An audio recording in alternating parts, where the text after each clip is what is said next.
the year hair-sprayed riffs hit MTV nonstop. Shredding solos tore up stages, and metal bands packed American arenas. Certain tracks defined the sound and became anthems we never stopped singing. Here are 10 songs from 1986 we'll never forget. Number 10, Dancin' in the Ruins by Blue Oyster Cult. Producer Sandy Pearlman scheduled an afternoon at Boogie Hotel Studios, where a swirling synth line stitched itself into the heart of the track. Midway through recording, Eric Bloom decided to swap amps for a brighter edge, giving the song its recognizable shimmer. The single stalled at number 80 on the charts in 1986, yet a subtle, robotic percussion flourish set it apart from the band's earlier blues-driven approach.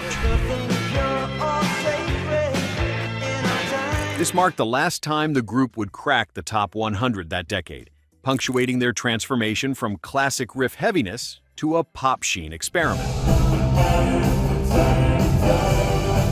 The track was picked up by a handful of college radio stations, and for a while became the kind of late-night discovery listeners stumbled on between bigger hits.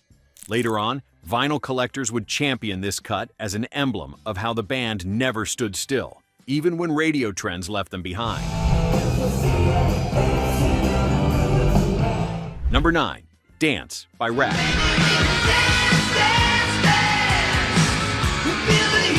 Coffee cups clinked as producer Beau Hill ran the rhythm section through another take at Village Recording. The broken drumstick in Bobby Blotzer's hand turned into a dynamic fill that survived all the way to the final master. Peaking at number 59 on the charts in 1986, the cut found its real momentum through heavy rotation on rock radio across the Midwest. The song's rapid spread pointed to how the party metal vibe seemed baked into every Friday night, when teenagers heard the tune blasting out of Camaro stereos at high school parking lots. Ultimately, this proved that even non-album singles with unexpected quirks could achieve iconic status within the era's hard rock subculture. Number 8, Free by Stryper.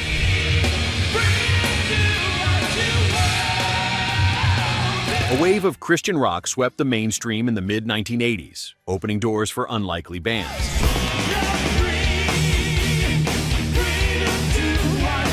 Tracking sessions at Pasha Studios saw guitarist Oz Fox stacking layers with chorus effects, chasing a gleaming radio-friendly sound.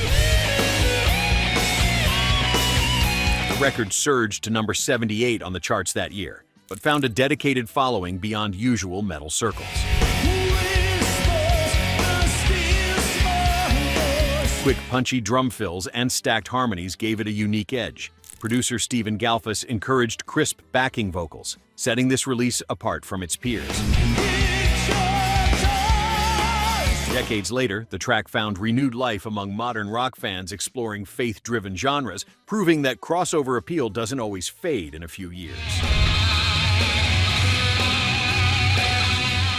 Number 7, Modern Day Cowboy by Tesla. Guitarist Frank Hannon layered punchy riffs at Bearsville Studios under the watchful eye of producer Steve Thompson, who preferred a rawer drum sound. What started as a loose jam morphed into the record's signature breakdown, complete with impromptu whammy bar bends. The song hit number 51 on the charts in Series 1986, gaining steam through relentless touring in smaller markets before breaking nationally. It stood apart due to conversational vocals and dynamic guitar interplay seldom heard in mainstream metal of the time.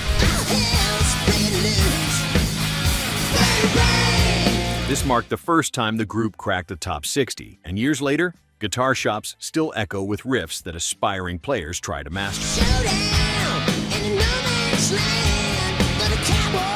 Number 6, Turbo Lover by Judas Priest. Signed to Columbia Records, Rob Halford and Glenn Tipton embraced an arsenal of synthesized guitar tones that split fans on arrival. Guitar solos were layered with digital delay, and each verse pulsed with sequenced synth bass, a bold move away from traditional metal production. But you'll feel me. The cut shot to number 37 on the charts in 1986, propelled by an unexpected surge in MTV airplay. Aiming for a futuristic sound, producer Tom Elam let robotic textures share equal space with classic riffing. This proved that risk-taking, even at the height of commercial success, could steer a band into entirely new sonic territory and still move units.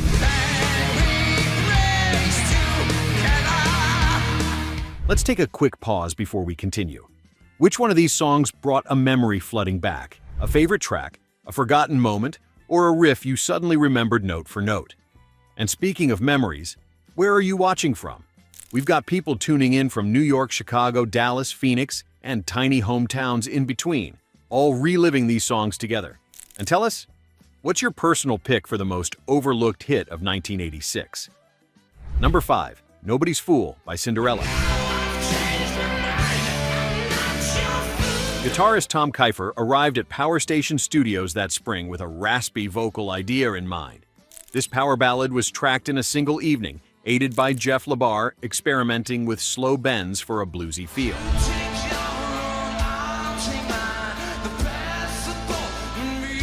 The song reached number 13 on the charts in 1986, emerging as a slow burner beloved by both hair metal crowds and mainstream listeners. Reverb-laden drums and a swirling chorus gave the cut its unique character, bridging the gap between arena anthems and heartbreak laments.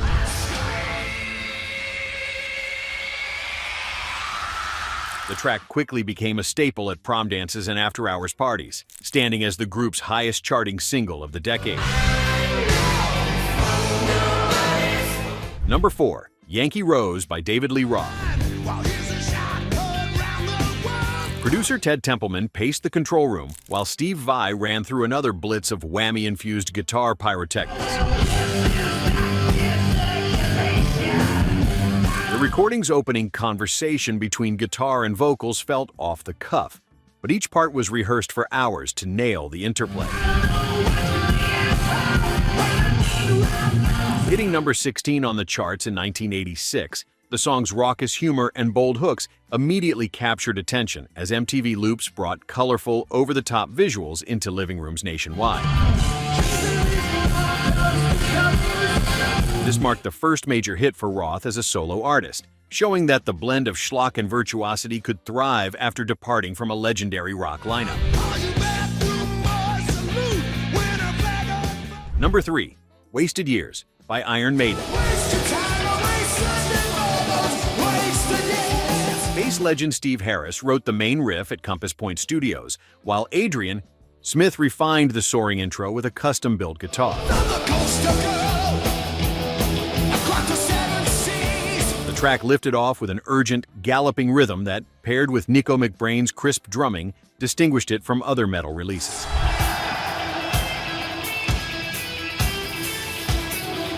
Charting at number 18 on the charts in 1986, the song quickly became a highlight at European festivals and spawned throngs of air guitarists in stadium crowds. This was the first time the band embraced accessible melodies while staying true to their progressive roots, a turning point that would inspire a generation of metal musicians. Number 2, Shot in the Dark by Ozzy Osbourne. Randy Castillo taped napkins over his drum kit's heads at Townhouse Studios for a drier, punchier tone.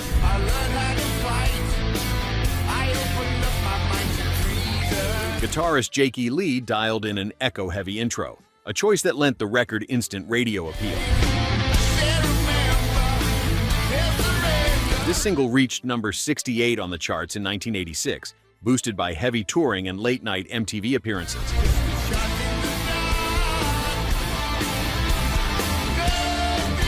Song structure was tightened by producer Ron Nevison, and an unexpected key change in the bridge furthered its distinctiveness. Even now, classic rock DJs keep this track in rotation, a testament to Ozzy's restless innovation and the song's enduring hook. Number 1. Livin' on a Prayer by Bon Jovi.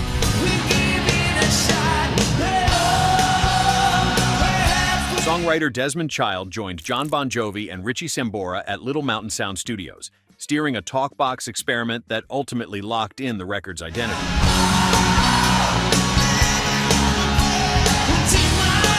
The track's anthemic chorus was refined across dozens of takes, with Tico Torres' drumming pushing each verse forward. After its release, the single launched to number 1 on the charts in 1986, fueled by relentless MTV airplay and stadium sing-alongs that echoed across both American suburbs and European arenas. The tune transformed into a staple at Friday night house parties, where fans belted out every word with arms raised. This marked the group's first number 1, becoming a pop culture phenomenon and a template for future crossover hits.